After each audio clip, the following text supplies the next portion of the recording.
This is Gregory Shelton with Historic Living Modern World. Today we're going to talk about old things and antiques and interesting finds. Everyone has it in them. It's really in my blood because my mother loved to collect. So I was raised in that household. There was always interesting things that my mom would pick up. We're going to be introducing a new segment in the future called the Antique Find of the Week. And that's basically me going out looking for interesting things, buying them, bringing them back, filming them, and showing you what we found. Giving you a little bit about the history and a little bit about the future or where there will be, whether I sell it or keep it. But I guarantee it's going to be interesting and you're going to love it. So stay tuned for that. All right, guys, so here's the first find, which I'm excited about this because it's very cool. Okay. What are you looking at first? You're seeing old patina brass, right? It's got some beautiful, I see some lion's heads on the feet, which again, it doesn't really immediately say where it's from, because that could be English, it could be a lot of different countries. And we got a really great hat, which I think is cool. We know this is not a hat. It must fit in here somehow. Does anyone have an idea what this is? Let's figure it out. So this thing was purchased by me, of course. It wasn't a gift, although I would have loved it. It has a finial, right? It looks like this could be fitting in here. Okay, there is a bolt. Okay, so it looks like I would be willing to say, all right, I think I'm onto something here. I think I'm onto something, okay. So let's put this together.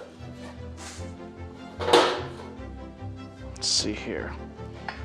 I love the idea of the story, but I love the idea of trying to figure out how things worked and how they were set up originally and how they were designed. That's part of the fun of this whole thing. Okay, so the threading works. I bought it broken down like this. All right, see here. All right, so I have the nut on the bolt here. Okay, so movable parts here. That's copper. We know the rest of it is brass. All right, so it fits right. It doesn't move. This is what I believe is the final deal. Does anyone know what this is? When I saw it, I had to have it because anything old patina brass is always a favorite of mine, and anything that is usually from other countries is always an allure for me because when Poplar Hall was built in 18th century, it was very in vogue for people of that era who were wealthy to go to China or export things from other countries that would meld with the fashion of that time. It's still evident today, and I still interact with those capabilities because I believe that although me being an English guy and a Ukrainian guy, I love things from other countries that are handmade and hand designed. So what we are looking at, believe it or not, is Middle Eastern Turkish tent warmer, okay? So when I tell you what that is, you're like, how in the heck is that a tent warmer? So let's look at what we have here. We have a beautiful finial of some sort. It's obviously, looks like a woman holding a basket or something along those lines. Not incredibly ornate, but nice nonetheless. So you have a basic, beautiful finial. It comes down, you can see the outside would really light up once a fire was under. So that leads me to believe when you talk about a tent warmer, you take this off, okay? And then you have a tray. So this leads me to believe, and what I know antique-wise is, this would hold hot coals. So your hot coals are going here. You would have air breathability here because it would be off the ground. It wouldn't burn anything around it, although the brass would heat up a tiny bit. But ultimately, you have some nice hot coals, possibly from an outdoor fire, and it would sit into this little tray here, and then the top would go on, and the heat would basically permeate through this brass and through the holes. It would also light up, so I have to believe in an old time this would be beautiful. This would actually, the lights would come through this would cast over and be really a remarkably beautiful piece in the sense that this would all light up. When I bought it, it actually had a light inside that someone installed, so they must have used it at one time for just a lighting experience, and so we removed that. But ultimately, It's a really beautiful piece. I really think it's super cool. I'm going to use it because I think at this stage it's really something to be used, not just to be sitting in someone's house. But again, stay tuned, because what we're going to be doing is we don't know whether we're going to keep it or possibly sell it. If we decide to sell it, we'll make sure we let you know where you can consider buying it, and you can stay tuned, and I will always give you information on what I learned about each piece. Okay, so the next thing that I'd like to talk about are two things that are very special to me. I don't think I would ever give these up because they're so interesting. And the plight for me to get them was really difficult, which makes the find even more satisfying. Let me show you. They're very heavy. And they came in a pair. And I bought them from a dealer in a town close to me. Okay. Look at these babies. First of all, they're beautiful. They're incredibly substantial. They're made out of either like a paper mache or a fiberglass, something along those lines. They're very heavy. And when I found them, I fell in love with them, but I could not figure out what they were and where they came from. But they had an Asian look to them. So for me, I couldn't tell if they were Korean, Japanese, Chinese, because when I first looked at them, my immediate thought was it was the head of a dragon that would be in some type of a fair or of a festival, which I was kind of onto something, but it wasn't that.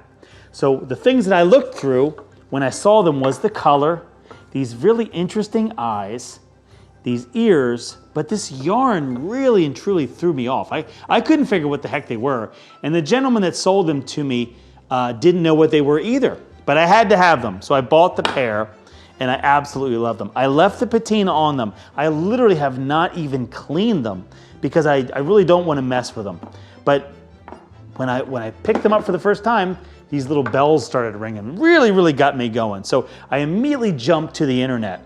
I sent an email to a friend of mine who runs a website called Masks of the World. And he covers all kinds of beautiful masks from every country on earth, and he didn't even know what they were. And then I really put my nose to the grindstone. I called a couple antique friends of mine that know their stuff, and we started to research these. Anyway, when I found out what they were, I was really truly blown away, and the things that I didn't catch really were notably clues into what they were. And I'm going to point those out to you because I think you need to see them. And if you already know what these are, please let me know before I tell you. But anyway, jumping right to it, I'll give them away. The ears matter, and if you look at these little white lines, they're really whiskers, okay? So you have a feline or a cat ear, and then cat whiskers, okay? The interesting part too was this part here, which I thought was a way to hold them. But if you lift this up, you have this almost, I thought it was a handle for the dragon idea. But when you really look at them, these are teeth. I'm really excited to tell you exactly what I have here. These are North Korean lion dance masks. So that is a play in North Korea where a set of lions will create it's basically a play. I think there's 5 to 6 cast members in this play, but the 2 lions are the lead actors in this play. When they're in their regalia, the front face is the mask, and the whole bodysuit. It's 2 people in this play, and one is the body of the lion, and they have nothing but the yarn as their outfit with a tail, and then the front wears the mask and has the rest of the bodysuit with this really beautifully colored yarn, which again looks like the mane of a lion, okay? And the bells and everything else, even this is the teeth. So in the play, they would be snapping this to show biting with the play. So these, as you can tell, the top jaw and this is the bottom jaw. And they both are the same. So it's really amazing. Also in Korea, the 2 lions would go throughout the village and ward off spirits. So when the lions showed up in the village, you knew that you would be providing them with food, maybe bread, wine as a gift to them, but ultimately they're really warding off spirits. So really what we have here are 2 amazing handmade North Korean lion dance masks that to me are just amazingly designed. I absolutely love them. I'm excited to have them at my house and my home, and I cannot wait to find a place to display them. Okay, the final thing for this show today is something I still can't figure out what the heck this thing is. But from an architectural perspective, I found this at an auction up in PA, and I love the lines of it. I love the weight of it. I love the texture of it, and I had to have it. Unfortunately, I still don't know what it is. So, look at this thing. It's very heavy, so it has a nice base to it. It obviously has the ability, although it's kind of like frozen, so I'm not going to loosen it, but this can go up and down. It can point. It has a nice sharp edge. It's completely intact, so it doesn't feel like there's other things that are missing from the piece. But again, it has a nice base. You can see it has a name on the bottom, C. Swanson. So of course it could be maybe a drafting tool. Who knows? If you think you know what it is, I would love to have you reach out and tell me. And I have to tell you, about 1.5 years ago, the folks at American Pickers came to our home to film, and it was a great day. I actually got a chance to hang out with Robbie, who's on the show, and he saw our barns and checked out my motorcycles, and we had a great time hanging out before they started filming. And he reminded me that places like auctions and antique places, yard sales, they really find collectors, and really, from my perspective and his, it's really the salt of the earth people that are finding stories. And to me, this is a story. It doesn't complete the story because I haven't figured out what it is yet, but I will get there. And when I do, it's going to make me love the piece even more, even though I already love how it was constructed and how it looks. But to me, that story is not quite told yet, but I will get there. I love this piece. I will eventually find out where it came from and who made it. But until then, if you like what we covered today, make sure you click like and subscribe. Follow us on Facebook and Instagram. This is Gregory Shelton with Historic Living, Modern World, reminding you whenever you try to do something, always make sure you work to move people. Cheers.